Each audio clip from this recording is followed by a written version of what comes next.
மதுரை மாவட்டம் அரிட்டாப்பட்டி அரிட்டாப்பட்டி அரிட்டாப்பட்டி அரிட்டாப்பட்டி 5000 ஏக்கர் நிலப்பரப்பு.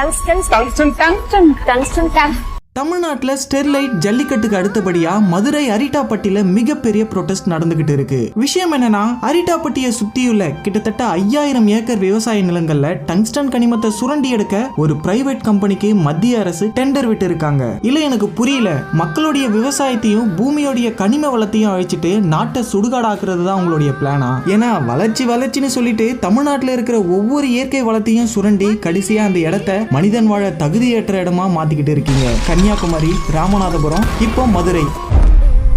மதுரையில என்னதான் இந்த மாதிரியான ஒரு ப்ரொட்டஸ்ட் நடந்துகிட்டு இருந்தாலும் மத்திய அரசு இதுவரைக்கும் இந்த விஷயத்துக்கு எதிராக எந்த ஒரு பதிலையும் கொடுக்கல. ஒருவேளை மதுரையில இந்த டங்ஸ்டன் சுரங்கம் அமைஞ்சிட்டா மதுரையை சுத்தி இருக்கிற நீர்வளம் பாதிக்கப்பட்டு காற்று விஷமா மாறி மனித இனம் சாக வேண்டியதுதான். வளர்ச்சி வேணும் தான், அதுக்காக ஒரு விஷயத்தை அழிச்சு அதுல இருந்து ஒரு வளர்ச்சியை கொண்டு வரணும்ன்றது ரொம்ப ரொம்ப தப்பு. நானும் மதுரைக்காரன் தான்டா.